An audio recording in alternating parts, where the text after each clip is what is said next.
আজকে আমরা আলোচনা করব শর্ট সার্কিট।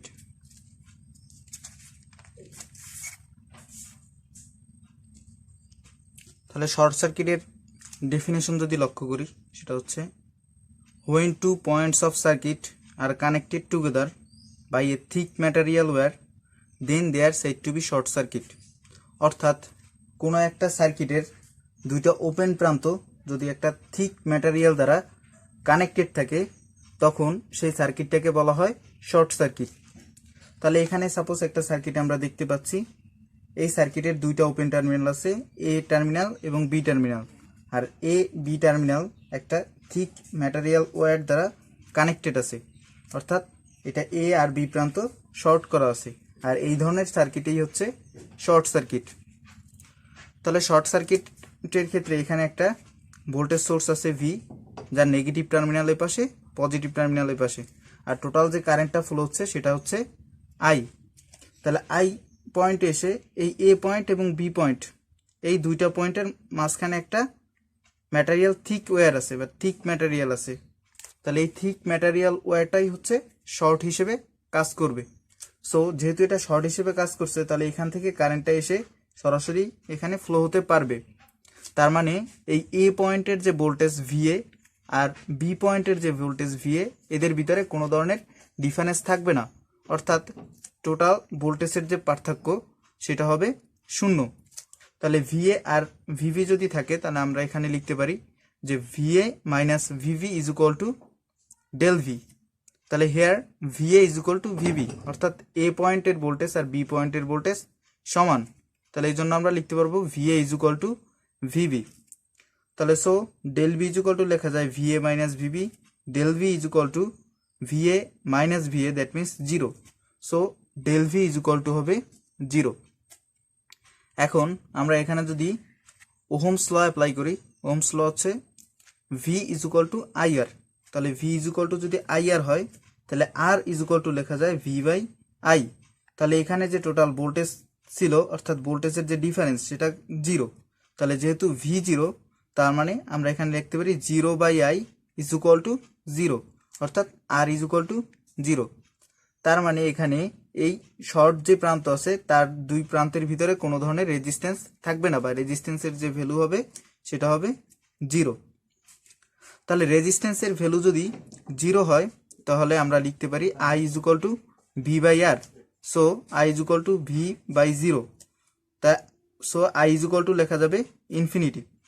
তাহলে আই ইনফিনিটি মানে হচ্ছে ম্যাক্সিমাম এই পয়েন্টে যে কারেন্টটা আসবে ঠিক সেই কারেন্টটাই এখান থেকে ফ্লো হয়ে যাবে, অর্থাৎ ম্যাক্সিমাম ফ্লো অফ কারেন্ট। এখানে ইনফিনিটি থিওরিটিক্যালি হয়, কিন্তু ইনফিনিটি কারেন্ট হওয়া আসলে সম্ভব না। তাই এখানে যে ম্যাক্সিমাম কারেন্টটা আসবে সেই কারেন্টটাই এর ভিতর থেকে ফ্লো হয়ে যাবে, এইটাই এই ইনফিনিটি টার্মটা মিন করে। সো এখানে আমরা শর্ট সার্কিটের ক্ষেত্রে পাই যে resistance R is equal to zero এবং টোটাল যে current I is equal to হচ্ছে ইনফিনিটি। এখন শর্ট সার্কিট আবার দুই ধরনের হতে পারে, একটা হচ্ছে শর্ট ইন সিরিজ আর একটা হচ্ছে শর্ট ইন প্যারালাল। তাহলে শর্ট ইন সিরিজের ক্ষেত্রে আমরা যদি এখানে একটা সার্কিট কল্পনা করি যে এখানে ভোল্টেজ সোর্স আছে 12 ভোল্ট, আর পজিটিভ টার্মিনালের পাশে নেগেটিভ টার্মিনালের পাশে কারেন্ট ফ্লো হচ্ছে এই দিক থেকে। সো এখানে টার্মিনালগুলো আছে, চারটা টার্মিনাল আছে, A B C and D.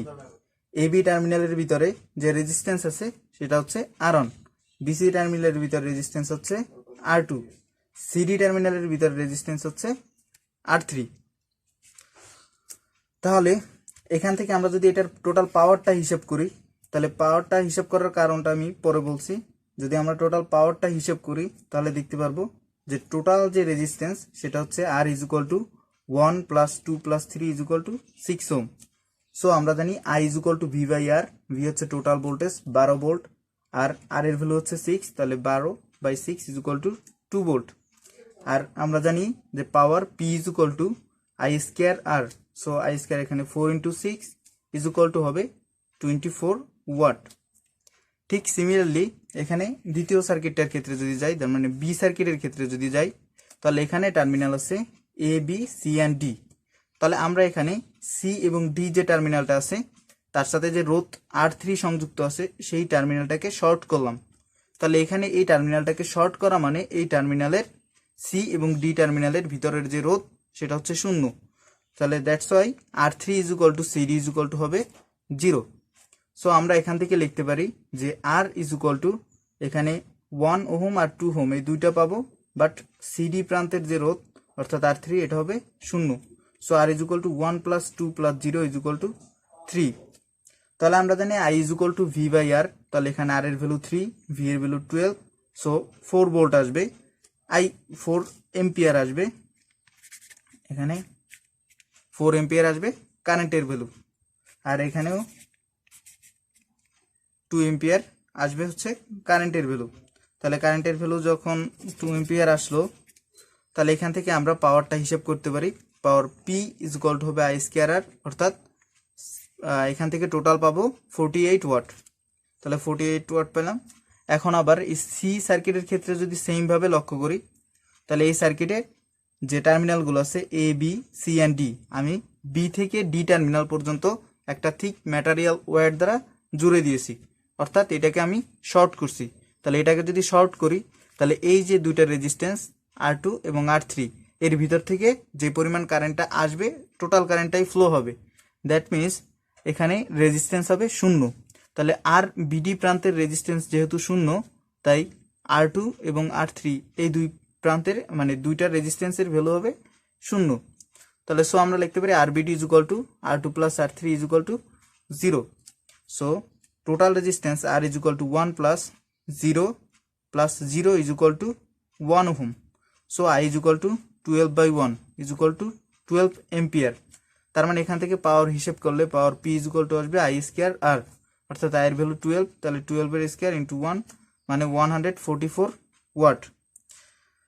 এখন এই তিনটা সার্কিটের ভিতরে পাওয়ারের সম্পর্কটা যদি আমরা দেখি, যে আমরা যদি যে শর্ট প্রান্ত আছে শর্ট প্রান্তের পরিমাণটা বাড়াই, মানে শর্ট প্রান্ত এতটুকু ছিল এখানে এতটুকু করছে, অর্থাৎ শর্ট প্রান্তের পরিমাণ যদি বাড়াই, তখন দেখা যায় যে সেখানে যে সার্কিটের যে পাওয়ার আছে সে সার্কিটের পাওয়ারটা ইনক্রিজ করে। তাহলে সার্কিটের পাওয়ারটা ইনক্রিজ করলে তাহলে আমরা এখান থেকে লিখতে পারি due to short limit increase in series, অর্থাৎ একটা সিরিজের শর্ট এলিমেন্টটাকে যদি আমরা বৃদ্ধি করি তখন সেই সার্কিটের ক্ষেত্রে তার যে পাওয়ার আছে সেটা ইনক্রিজ করবে। যেমন এখানে ছিল প্রথমে 24 ওয়াট, আর এরপরে আসছে 48 ওয়াট, এরপর আসছে 144 ওয়াট, অর্থাৎ গ্রাজুয়ালি ইনক্রিজ করছে।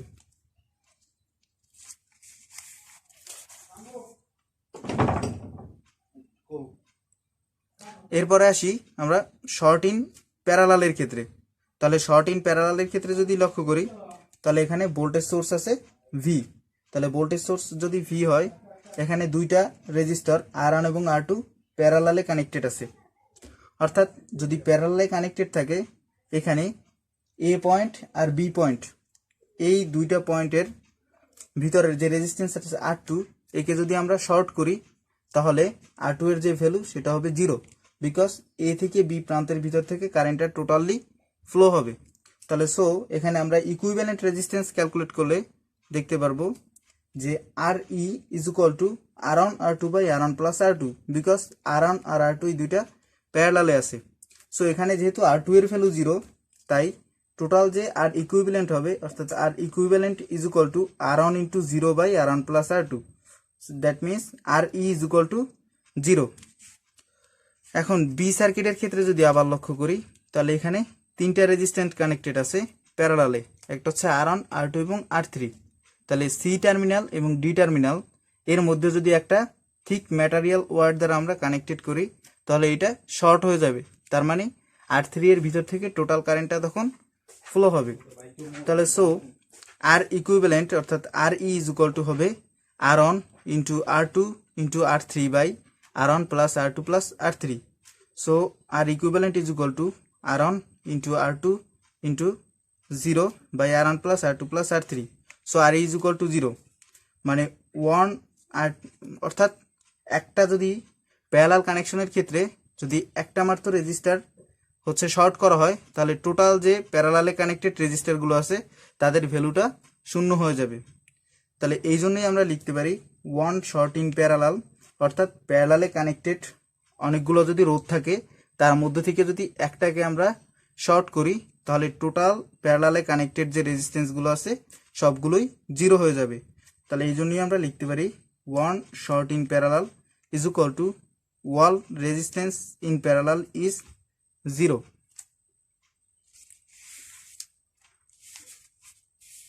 আচ্ছা, আমরা যদি কোনো সার্কিটে এখন ভ্যালুটা 0 ভোল্ট করতে চাই আর 0 এম্পিয়ার করতে চাই তখন কি করব?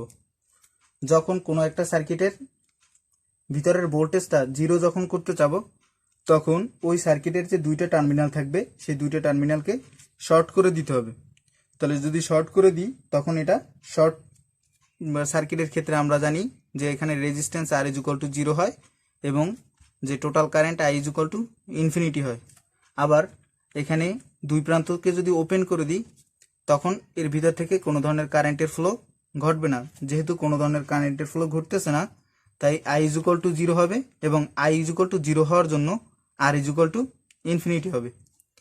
এখন এই শর্ট সার্কিট এবং ওপেন সার্কিটের যে প্র্যাকটিক্যাল এক্সাম্পল হিসেবে আমরা দেখতে এই প্র্যাকটিক্যাল যে অ্যাপ্লিকেশন সেটা হচ্ছে সুইচে, অর্থাৎ কোনো একটা সুইচ যখন আমরা অন করি তখন সেটা কাজ করবে শর্ট ওয়্যারের মতো, অর্থাৎ সেটার ভিতর থেকে টোটাল কারেন্টটা পাস হবে, অর্থাৎ কোনো ধরনের রেজিস্ট্যান্স থাকবে না, মানে আর ইজ ইকুয়াল টু 0 হবে।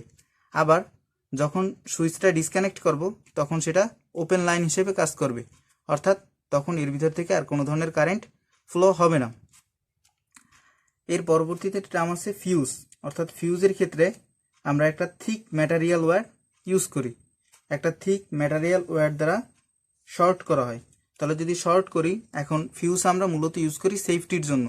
যদি অধিক পরিমাণ কারেন্ট এই থিক ম্যাটেরিয়াল ওয়্যার বা থিক ওয়্যারটার ভিতর থেকে যায় তখন due to maximum amount of হিটের ফলে সেটা ছিঁড়ে যায়। তাহলে ছিঁড়ে গেলে সেটা ওপেন সার্কিটের মতো কাজ করে। তাহলে ওপেন সার্কিটের মতো কাজ করলে এখানে আই ইজ ইকুয়াল টু হয় 0। তার মানে আই ইজ ইকুয়াল টু 0 হয়ে গেল, আর কোনো কারেন্টের ফ্লো হলো না, যার ফলে আমাদের যে যন্ত্রগুলো আছে সেগুলো অধিক বিদ্যুতের হাত থেকে রক্ষা পেল। তার মানে আমরা বি সেফ, অর্থাৎ এটা সেফটির জন্য ইউজ করা হয়। Thank you for watching this video.